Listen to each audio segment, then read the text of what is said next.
55 News India. धन गुरुदेव, आज मेरा सौभाग्य है पद्मश्री संत निरंदास जी महाराज के आशीर्वाद प्राप्त करने का अवसर मिला है। डेरा सच्चखंड बल्ला के ट्रस्टी बरिंदर दास जी, हरदेव राम जी, कोऑर्डिनेटर अविनाश चंद्रा जी,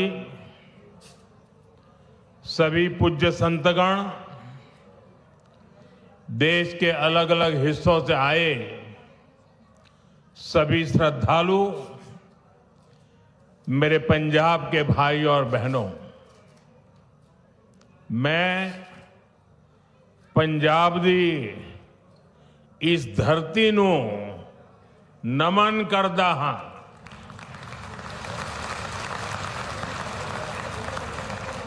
आज माघ पूर्णिमा की पवित्र तिथि है। श्री गुरु रविदास जी की 649वीं जयंती का पावन अवसर है। इस पुण्य पर्व पर मुझे आप सबके बीच आने का सौभाग्य मिला है। मैं इस पवित्र मंच से श्री गुरु रविदास जी को प्रणाम करता हूं। मैं आप सभी को और सभी देशवासियों को संत रविदास जयंती और माघ पूर्णिमा की शुभकामनाएं देता हूं। भाइयों बहनों, आप सभी जानते हैं मेरा रिश्ता श्री गुरु रविदास जी की जन्मभूमि काशी से है।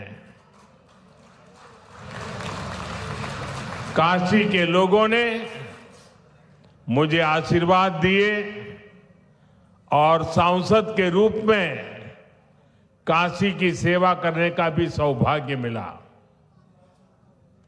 काशी का सिर गोवर्धनपुर करोड़ों अनुयायियों के लिए तीर्थ भूमि है।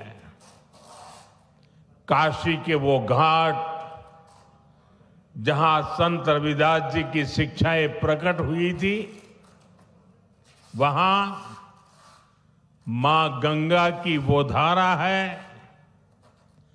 जिसको साक्षी करके गुरु रविदास जी ने कहा था, मन चंगा तो कठौती में गंगा। हम सभी इनसे बहुत प्रेरणा पाते हैं और मैं जब भी सिर गोवर्धनपुर जाता हूं, बड़ी संख्या में मुझे मेरे पंजाब के भाई बहनों से मिलने का भी सौभाग्य मिलता है। अब इस बार मैं संत रविदास जी की प्रेरणा भूमि पंजाब की वीर भूमि में आया हूं। मैं मानता हूं ये श्री गुरु रविदास जी की ही इच्छा है और मेरा बहुत सौभाग्य है। मैं इस आयोजन में मुझे निमंत्रित करने के लिए डेरा सचखंड बल्ला का आभार व्यक्त करता हूं, प्रणाम करते हुए अभिनंदन करता हूं। संत श्री पिपलदास जी, संत श्री सरवनदास जी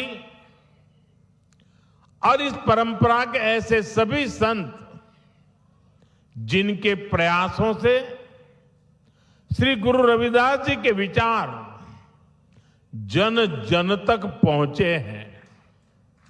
मैं उन सभी संतों को भी श्रद्धापूर्वक प्रणाम करता हूं।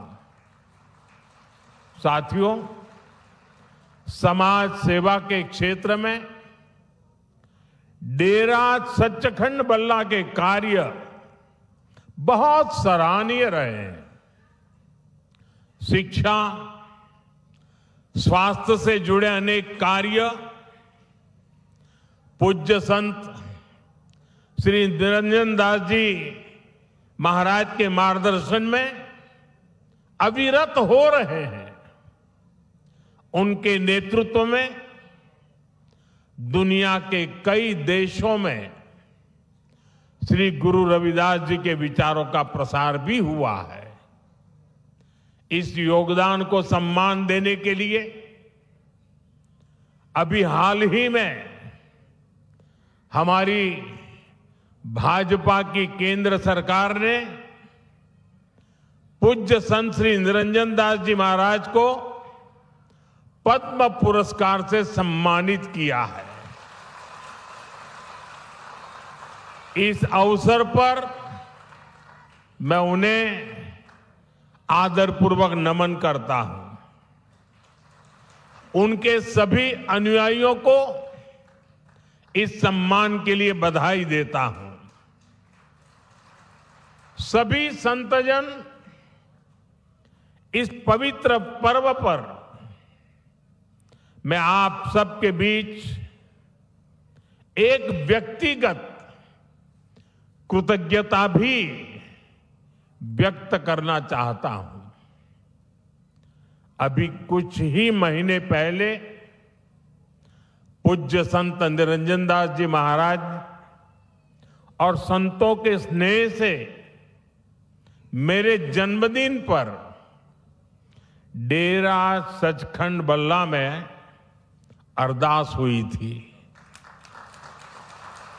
मेरे लिए ये सामान्य बात नहीं है, मेरे जीवन में बहुत विशेष बात है। संत रविदास जी ने हमें सेवा का जो मार्ग दिखाया है, उस प्रेरणा को इससे और ऊर्जा मिली है। मैं इस स्नेह के लिए आप सभी का हृदय से बहुत बहुत धन्यवाद करता हूं। साथियों, आज मुझे एक और बात की भी खुशी है।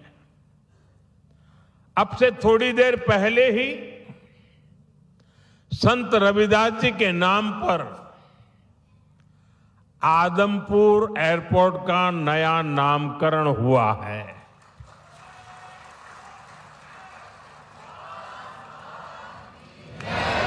आदमपुर एयरपोर्ट को अब श्री गुरु रविदास जी महाराज जी एयरपोर्ट के नाम से जाना जाएगा।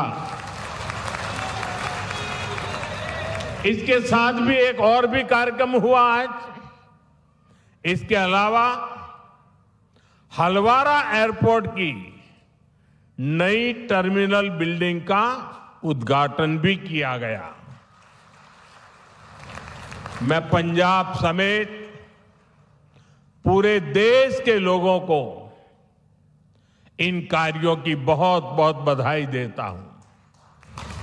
साथियों, श्री गुरु रविदास जी ने समाज में बराबरी और समान अवसर की बात की थी। इसी भावना से अयोध्या के एयरपोर्ट का नाम महर्षि वाल्मीकि इंटरनेशनल एयरपोर्ट रखा गया। अब आज का ये आयोजन उसी भावना को आधुनिक रूप दे रहा है। साथियों, श्री गुरु रविदास जी के जन्म को 600 साल से ज्यादा हो चुके हैं, यानी 6 सदियां बीत गई। आप देखिए, उस दौर में भारत ने कितने विदेशी आक्रमण झेले, कितनी हिंसा और अस्थिरता झेली। एक और बाहरी हमले तो दूसरी ओर भीतरी चुनौतियां, और ऐसे कठिन समय में काशी में रविदास जी जैसे संत का जन्म हुआ था। उन्होंने समाज को झकझोरा। उन्होंने हमें सिखाया, एक ही माटी के सब भांडे, सभा का एको सिरजनहार। रविदास व्यापे अकई गट भीतर, सबको एक ही घड़े कुम्हार। अर्थात हम सब एक ही मिट्टी से बने हैं और हमें बनाने वाला एक ही कुम्हार है। साथियों, श्री गुरु रविदास जी की ऐसी शिक्षाओं से समाज में एक नई चेतना जगी। भारत के समाज ने अपनी कमजोरियों को पहचानना भी शुरू किया और उन्हें दूर भी किया। यहां पंजाब में भी लाखों लोगों ने संत रविदास के दिखाए मार्ग पर चलकर उनके आदर्शों और उपदेशों को आत्मसात किया। साथियों, श्री गुरु रविदास जी ने भारत के लिए भविष्य की एक संकल्पना भी पेश की थी। उनकी उस संकल्पना का नाम था बेगमपुरा। उन्होंने कहा था, बेगमपुरा शहर की नाऊ, दुख अंदो नाही तिही ठाऊ, ना तस्वीस खिराजू, न मालू खौफू न खाता न तरसू जवाड़ू। वैसे तो संत रविदास जी के इस शब्द के गहरे आध्यात्मिक अर्थ है, लेकिन इसमें एक शहर की या एक समाज की रूपरेखा भी है। एक ऐसी व्यवस्था जहां कोई दुखी ना हो, कोई वंचित ना हो। मुझे संतोष है कि आजादी के इतने दशक बाद देश अब मिशन मोड में पूज्य रविदास जी की संकल्पना को साकार करने के लिए काम कर रहा है। इसी मिशन का नाम है विकसित भारत का लक्ष्य। विकसित भारत यानी ऐसा भारत जहां कोई गरीबी में रहने को मजबूर ना हो, एक ऐसा भारत जहां सबके लिए सम्मान हो, सबके लिए संभावनाएं हो। और मुझे विश्वास है, संत रविदास के आशीर्वाद से हम विकसित भारत के लक्ष्य को जरूर पाकर रहेंगे। साथियों, आज सुबह ही संसद में देश का बजट प्रस्तुत किया गया है। ये बजट गरीब, अन्नदाता, युवा शक्ति और नारी शक्ति को और सशक्त करने वाला बजट है। ये बजट गांव को मजबूत करने का बजट है।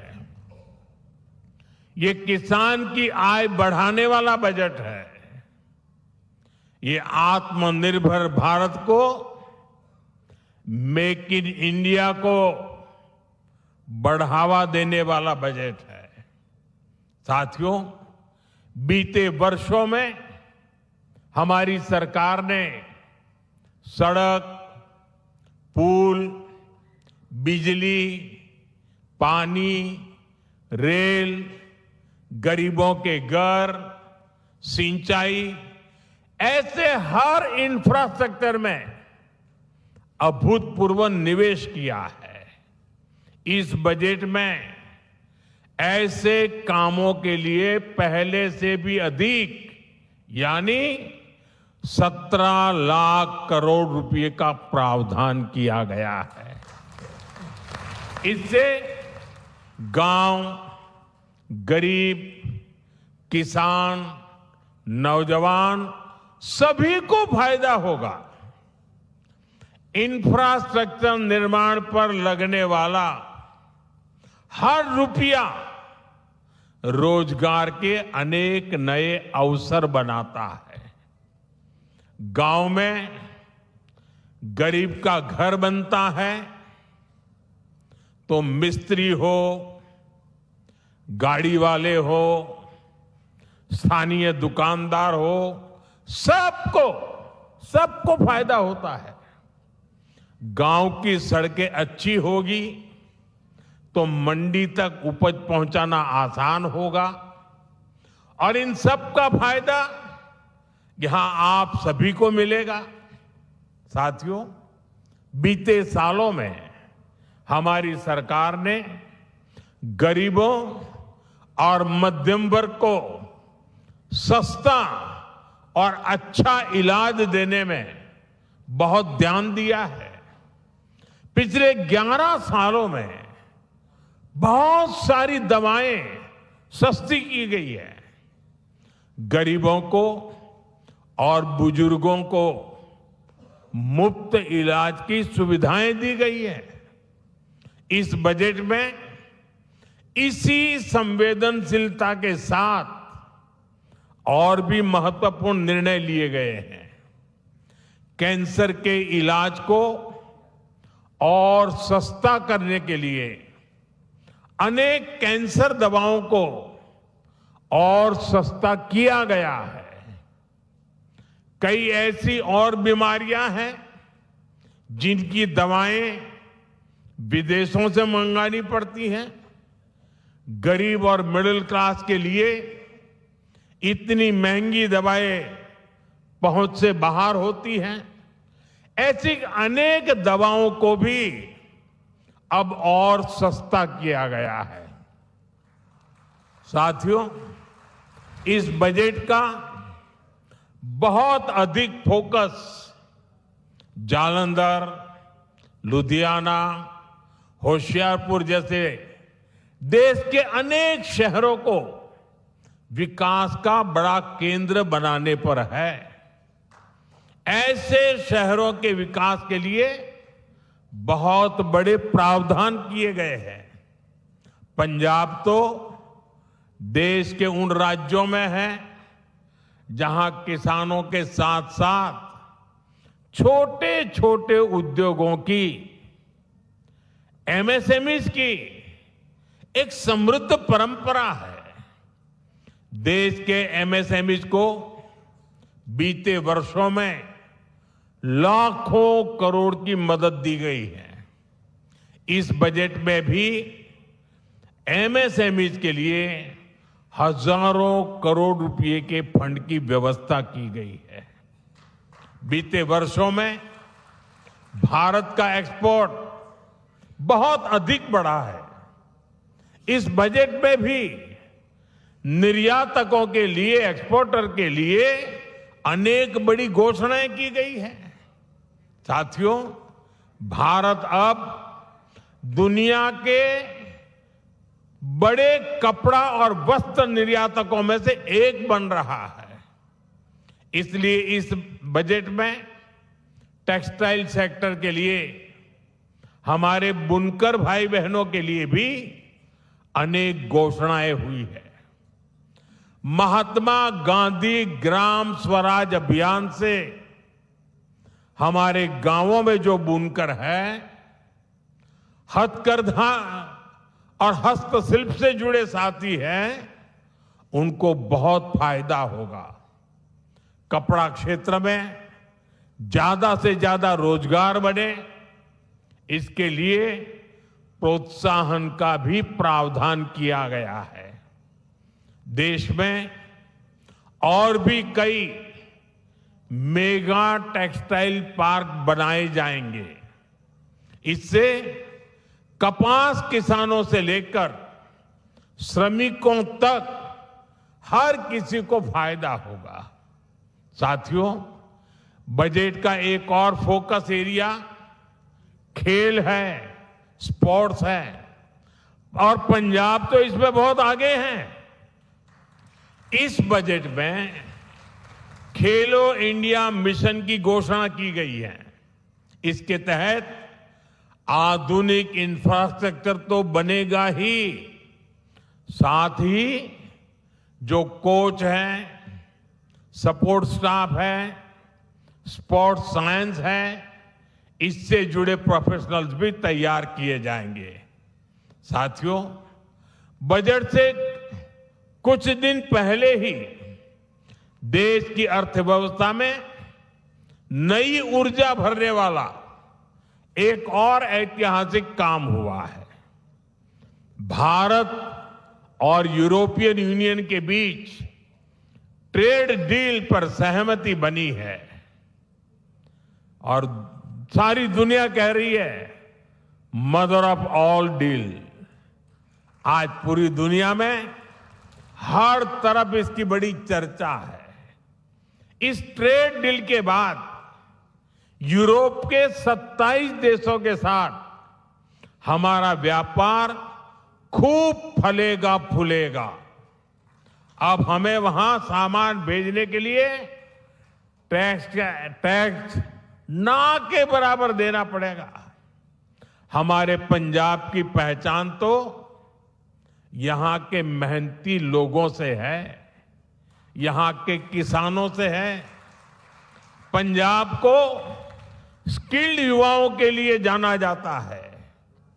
ट्रेड डील से हमारे पंजाब के भाई बहनों को बहुत फायदा होने वाला है। यहां जालंधर, लुधियाना और अमृतसर में कपड़ा उद्योग से लाखों लोग जुड़े हैं।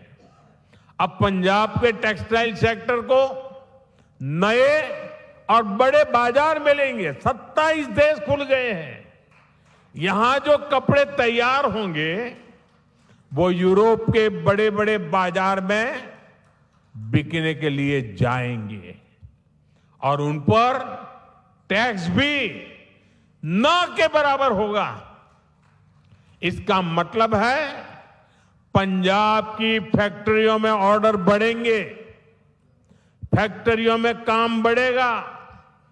इससे डिजाइन, प्रोडक्शन जैसे दूसरे फील्ड में भी रोजगार बढ़ेंगे।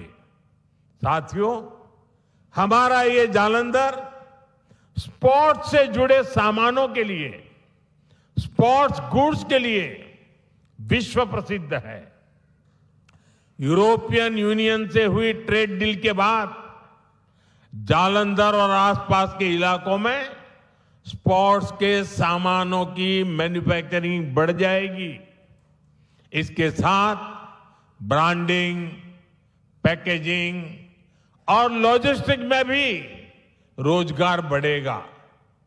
आज जो बजट प्रस्तुत हुआ है उससे भी जालंधर के स्पोर्ट्स गुड्स सेक्टर को बहुत मदद मिलेगी। साथियों, पंजाब खाद्यान्न के उत्पाद में भी आगे है। ट्रेड डील से हमारे प्रोसेस्ड फूड और आसानी से यूरोप के मार्केट तक पहुंचेंगे। इससे मोगा, फिरोजपुर, होशियारपुर और बठिंडा जैसे इलाकों में किसानों को बहुत फायदा मिलेगा। ये व्यापार समझौता पंजाब के युवाओं के लिए, किसानों के लिए बहुत बड़ा अवसर लेकर आया है और मुझे विश्वास है श्री गुरु रविदास जी के आशीर्वाद से आप सभी को इसका भरपूर लाभ मिलेगा। साथियों, इस अवसर पर मैं अपने देश के उद्यमियों, मैन्युफैक्चरर्स और प्रोडक्शन से जुड़े सभी लोगों से एक अपील करना चाहता हूं। हमें अपने प्रोडक्ट की क्वालिटी पर बहुत जोर देना होगा। हमारे उत्पाद जहां भी जाएंगे उन पर भारत की छाप होगी। हमें अपने प्रोडक्ट्स को ऐसा बनाना होगा कि वो जिस मार्केट में जाए वहां के नागरिकों का दिल जीत लें। हमें ध्यान रखना होगा कि प्रोडक्शन क्वालिटी पर कोई समझौता ना हो। उसकी डिजाइनिंग, पैकेजिंग सबसे बेहतर हो। हमारे प्रोडक्ट वहां के नागरिकों की जरूरत के हिसाब से हो और लोगों को लगे कि अगर ये सामान भारत में बना है तो ये वैल्यू फॉर मनी है। आज ग्लोबल मार्केट में कंपटीशन बहुत ज्यादा है। अगर हम क्वालिटी प्रोडक्ट नहीं बनाएंगे तो हमारी जगह कोई और ले लेगा, फिर ये अवसर हमारे हाथ से निकल जाएगा। हमें ये अवसर नहीं जाने देना है। एक समय था जब भारतीय प्रोडक्ट्स अपनी क्वालिटी की वजह से जाने जाते थे, लेकिन गुलामी के लंबे कालखंड में इस पहचान को मिटाने का प्रयास हुआ। हमें भारत की उसी पहचान को फिर से स्थापित करना है। हमें पूरी ताकत लगानी है कि हम अपने प्रोडक्ट की क्वालिटी ज्यादा से ज्यादा बढ़ाएं ताकि हम उस मार्केट के रूप में स्थायी जगह बना सके, लोगों का दिल जीत सके। क्वालिटी ही भारत में बने प्रोडक्ट की सबसे बड़ी ब्रांडिंग होगी। तभी हम वहां के मार्केट में मजबूत पकड़ बना पाएंगे। साथियों, श्री गुरु रविदास जी ने हमें उपदेश किया है, श्रम कऊ ईसर जानी कई, जऊ पूजही दिन रैन। रविदास तिही ही संसार मह सदा मिलही सुख चैन। अर्थात जो श्रम को ईश्वर मानकर उसकी पूजा करता है वो हमेशा सुखी रहता है। इसलिए आज देश श्रम की पूजा कर रहा है। आज खेतों में पसीना बहाने वाले किसान के लिए किसान सम्मान निधि मिल रही है। यहां पंजाब के किसानों को भी पीएम किसान सम्मान निधि के 6,000 करोड़ रुपए से अधिक मिले हैं। आज श्रमिक वर्ग को नए कानून बनाकर उसके अधिकार दिलाए जा रहे हैं। हमारी सरकार गुरु रविदास जी के विचारों को निरंतर आगे बढ़ा रही है। जैसे अब संत रविदास जयंती का राष्ट्रीय स्तर पर आयोजन होने लगा है। कई राज्यों ने इसे आधिकारिक मान्यता दी है। उनकी स्मृति से जुड़े स्थलों पर फोकस किया गया है। पिछले कुछ वर्षों में काशी के शीर गोवर्धनपुर में हुए प्रयास इसी दिशा में ठोस कदम है। मध्य प्रदेश के सागर में श्री गुरु रविदास जी का मंदिर और संग्रहालय बन रहा है और मुझे ही उसका शिलान्यास करने का सौभाग्य मिला था। मुझे भरोसा है इन प्रयासों के जरिए हम अपने समाज की नींव को लगातार मजबूत करते रहेंगे। इसी विश्वास के साथ मैं एक बार फिर आप सभी को श्री गुरु रविदास जी की जन्म जयंती की शुभकामनाएं देता हूं। सभी पूज्य संतों को प्रणाम करता हूं। जो बोले सो निर्भय, जो बोले सो निर्भय, जो बोले सो निर्भय। श्री गुरु रविदास जी महाराज की जय। श्री गुरु रविदास जी महाराज की, श्री गुरु रविदास महाराज की बहुत बहुत धन्यवाद।